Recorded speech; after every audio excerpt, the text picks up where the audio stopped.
শেখ হাসিনার পতনের পিছনে কি সত্যিই ছিল আন্তর্জাতিক গুপ্তচক্র? আর সেই ষড়যন্ত্রের মুখ্য ভূমিকায় ছিলেন কে? বাংলাদেশের সেনাপ্রধান জেনারেল ওয়াকারুজ্জামান। জুলাই অগাস্ট আন্দোলন, গণ অভ্যুত্থান, এত মানুষের মৃত্যু, সবকিছুই কি তাহলে ছিল লোক দেখানো?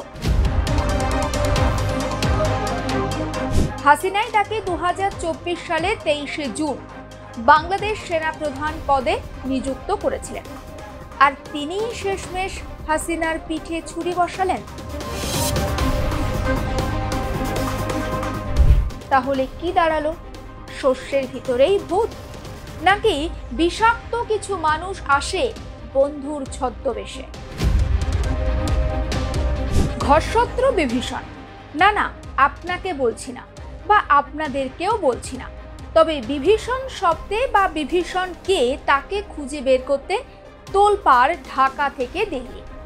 দুই দেশের দুই রাজধানীতে এখন তীব্র আলোড়ন বলতে পারেন। এবার আসি, কে এই আলোড়ন তৈরি করলেন, আর আলোড়নের নেপথ্যে কারিগর কে? বলছি, শেখ হাসিনার পতনের পিছনে কি সত্যিই ছিল আন্তর্জাতিক গুপ্তচক্র? তেমনটা কি মনে করছেন আপনি কিংবা আপনারা?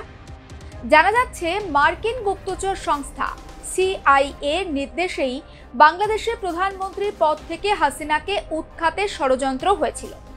আর সেই ষড়যন্ত্রের মুখ্য ভূমিকায় ছিলেন কে? বাংলাদেশের সেনাপ্রধান জেনারেল ওয়াকারুজ্জামান।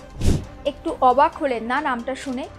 এই দাবি আমার নয়, এই দাবি করছে ইনশাল্লাহ Bangladesh, the story of an unfinished revolution, এই নামে একটি বই।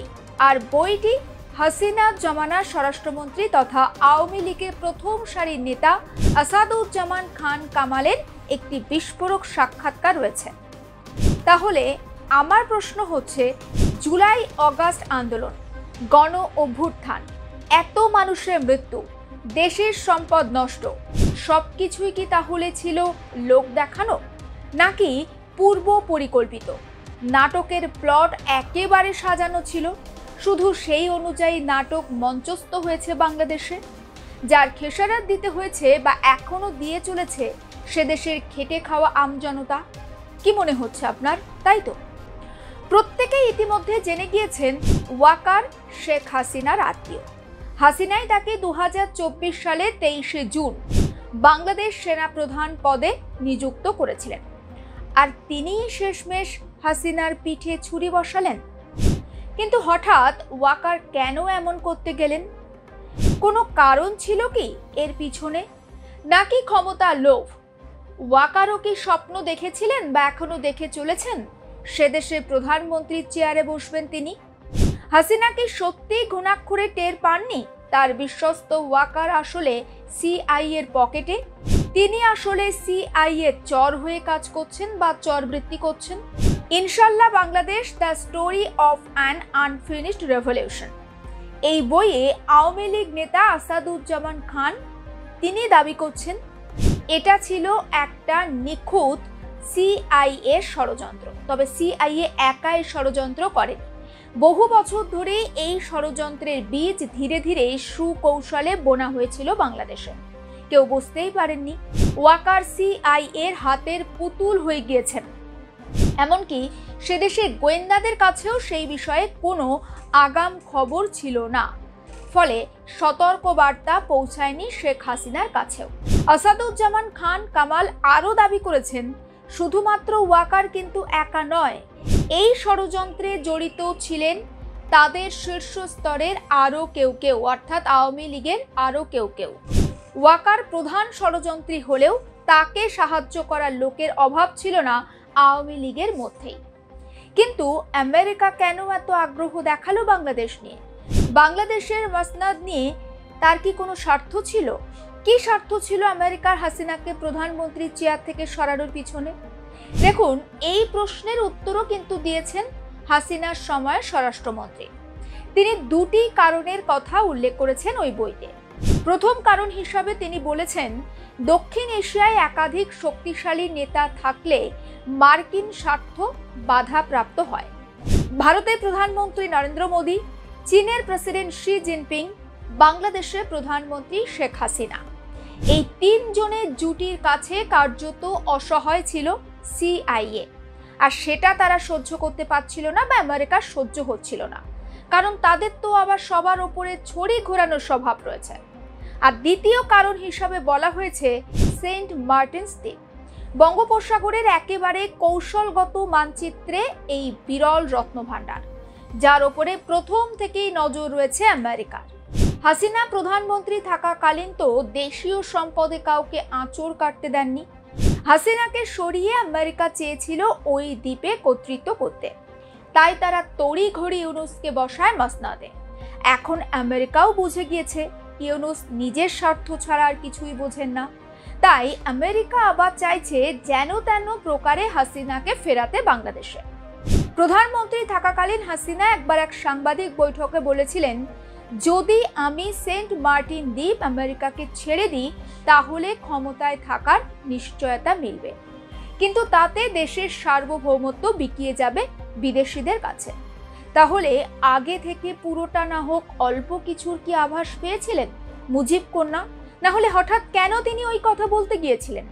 আর এখনো যদি ওই বলি যে না ওই সেন্ট মার্টিন দ্বীপ বা আমাদের দেশ কাউকে লিজ দেবো, তাহলে আমার ক্ষমতা থাকার কোনো অসুবিধা নেই, আমি জানি সেটা। তখন তো গ্যাস বিক্রি করার মুষ্টিলেখা দিয়েই ক্ষমতা এসেছিল, তাহলে এখন তারা দেশ বিক্রি করবে। আর নির্বাচনকালীন সময়ের একটা আমাদের যায়নি বিরোধী দল থেকে নানা প্রস্তাব, কি এখন আবার তারা তত্ত্বাবধায়ক সরকার চায়। তো যে তত্ত্বাবধায়ক সরকার সম্পর্কে খালেদা জিয়ারই উক্তি ছিল যে পাগল আর শিশু ছাড়া কেউ নিরপেক্ষ নাই, এখন তারা আবার একবার যেটা তারাই বাদ দিচ্ছে এবং এই পদ্ধতিটা তারাই নষ্ট করেছে, তারাই কিন্তু এটা রাখেনি, সেইটাকে আবার তার ফেরত চাচ্ছে। অথচ উচ্চ আদালতের রায় আছে এবং সেই মোতাবেক আমাদের সংবিধানও সংশোধন করা হয়েছে যে একজন নির্বাচিত প্রধানমন্ত্রী বা সরকার প্রধান আর একজন নির্বাচিত সরকার প্রধান দ্বারাই প্রতিস্থাপিত হবে, এর বাইরে আর কিছু অনির্বাচিত কেউ আসতে পারবে না।